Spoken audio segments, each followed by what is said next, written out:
আমার শ্বশুরবাড়ি আসানসোলের জামুরিয়ার নন্দীগ্রামে।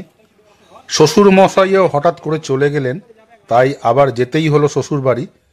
তো ওইখানে গিয়ে আমরা গিয়েছিলাম সামনেই বোরিংডাঙ্গা মহাশ্মশানে। খুব সুন্দর জায়গা। ভিডিওটি ভালো লাগলে অবশ্যই লাইক করবেন, শেয়ার করবেন, চ্যানেলটিকে সাবস্ক্রাইব করে আমাকে সাপোর্ট করবেন। আমরা তিনজনা গিয়েছিলাম, আমি, আমার ওয়াইফ, সঙ্গে সৌমি ছিল। এটা হচ্ছে এন্ট্রান্স বোরিংডাঙ্গা মহাশ্মশানের। খুবই শান্ত পরিবেশ, এত নিরিবিলি পরিবেশ ভাবাই যায় না। মনোমুগ্ধকর পরিবেশ, চতুর্দিকে গাছপালা। এটা হচ্ছে এন্ট্রান্স মহাশ্মশানে ঢোকার। যদিও এই শ্মশানে এখন শবদাহ করা হয় না, কিন্তু প্রচুর এখানে মন্দির আছে এবং খুব শান্ত পরিবেশ। কালী পুজোর আগের দিন আমরা গিয়েছিলাম, কালী পুজোর প্রস্তুতি চলছিল। সঙ্গে আপনারাও থাকুন, আশা করি ভিডিওটি খুব ভালো লাগবে। খুব সুন্দর জায়গা।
ঢুকতেই ঠাকুর রামকৃষ্ণ পরমহংসদেব ও মা শারদার দুটো মূর্তি বসানো আছে। অদ্ভুত সুন্দর লাগছিল দেখতে।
মায়ের মূর্তি এবার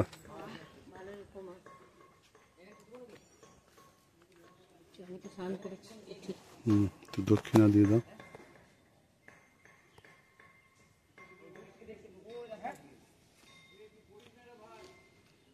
দোলনা কি সুন্দর, রাধা কৃষ্ণ।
অবশেষে বেরিয়ে পড়লাম বোরিংডাঙ্গা মহাশ্মশান থেকে।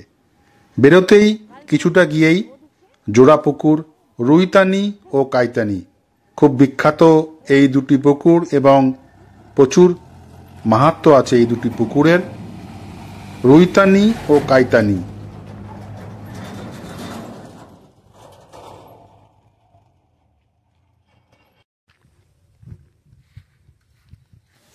বাড়ি ফেরার পথে আরেকটি মন্দিরে ঢুকে পড়লাম।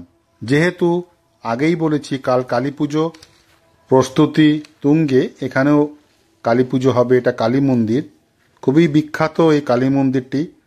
তা আমরা ভেতরে গিয়ে কিছুক্ষণ বসলাম, খুব ভালো লাগছিল মায়ের মন্দিরে বসে থাকতে।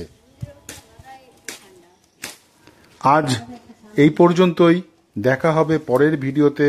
মা সবাইকে ভালো রাখুন, সুস্থ রাখুন এই কামনা করি।